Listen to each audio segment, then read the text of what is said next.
Hello, MGTOW. Hello, men. This is Howard Dare. Thanks for stopping by. So, one of the things about making MGTOW videos is I get to talk to a lot of other men about their experiences in a blue pill world. And I get to share some of that experience and information with you guys. So, I want to talk about the phenomenon of putting a bitch in it, because this has become a very important term within MGTOW. It seems that one of the most important things in a man's life, let me put it to you this way, okay? When are you going to find a nice girl?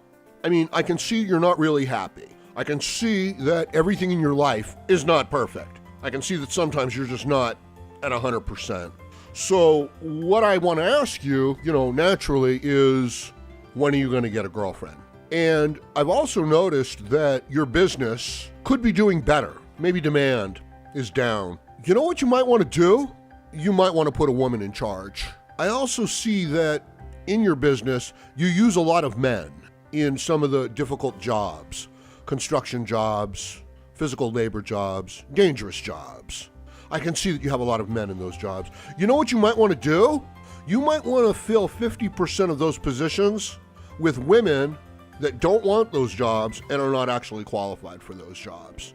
Because I think it'll send a good social message. And I think the diversity will help your septic tank business. And we all know that women love working in the septic tank business. So what we're talking about here is a phenomenon of this idea that putting a bitch in a position, in a job, in a situation is going to somehow improve that job, that position, or that situation. You know what? It's time for a female president. Even intelligent women don't want someone to be their leader simply because it's a woman.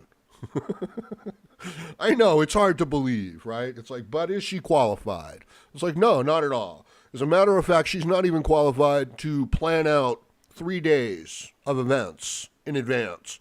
She's not even qualified to walk up a flight of stairs. She's not even qualified to deliver a public speech without a whole bunch of help and a whole staff of people to get her there. And let's compare that, okay, to one of the most capable, successful men that the world has ever known. And that's no bullshit, okay? That's based on results. That's based on how much money, how much they've done. I don't care about any of your other considerations. I care about the end results, okay? I don't care if you intended to measure out, a 5-foot piece of wood, but you measured out, a 6 foot or a 4 foot. I don't care what you intended. I care what you measured out, and I care what I have. Do you know how I can tell what your intentions were? Based on what you've done. That's what I can tell your intentions were. Why did the chicken cross the road? Because it wanted to. In here, implicit within that statement, there's quite a lot. There's the idea of freedom. There's the idea of intention. There's the idea of, future planning. Not everybody has that. And if you were someone who was placated based on your whims and your feelings, why would you develop that? So, no, you don't need to put a woman in charge. It's like they're making some statement. I've talked about this subject before, and I've spoken about horses. The idea that you're not just going to let some horse or some animal go to the front of the herd and lead the herd, because unless it's a worthy animal, unless it can lead the herd, unless it is a leader of the herd, it has no place being there. You're not going to take a sickly animal that doesn't know where the food is, that has the wrong kind of responses and impulses, and then say, okay, everybody follow this one. You're not going to do it. You're going to take the best. You're going to take the fastest. You're going to take the best looking. And you're going to say, okay, this is the one that the others are going to follow. But it was suggested that the female leads the herd. And there might be instances where she does, where she knows where the food is, where she tries to quell emotional problems and arguments within the herd, kind of like a horse psychologist. But no, if she were to try to go out into the front of a really, heavy moving herd, she'd be trampled. And not like, let's trample, but more like, she's just too slow and they're moving too fast. And someone else, one of the other animals, does know where they're going. So this idea of putting a woman in a position of authority, it's a human idea. I do this often. I really do. I look to the animal kingdom. I look to the insect kingdom. I look to the natural world for examples. And not just examples, but for patterns of behavior. So if you can't show me successful matriarchal groupings within nature, then I'm going to say it's a bad idea.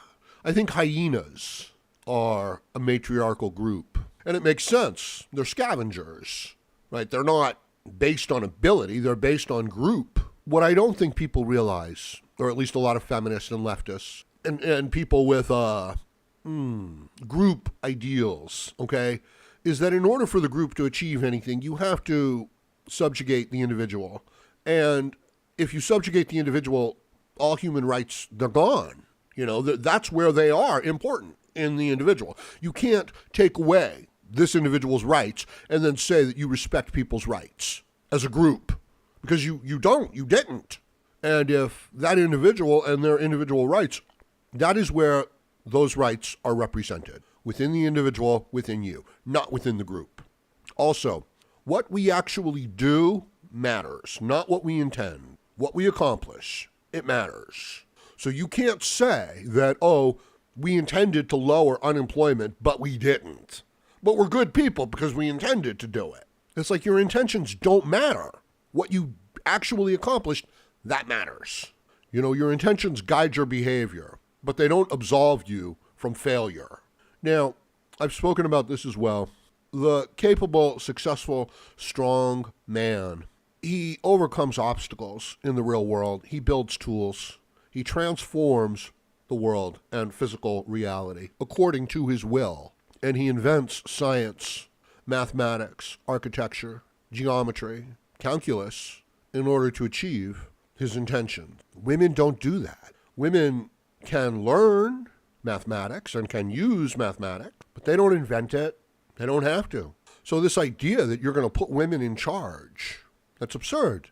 You can't put people in charge.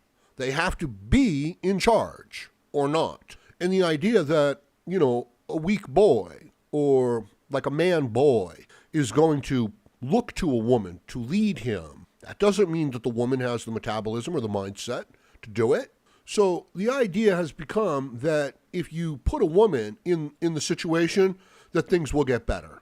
And this is simply not true, because the woman is largely built based on her feelings, her emotional interpretation of the world, what she wants, what she needs.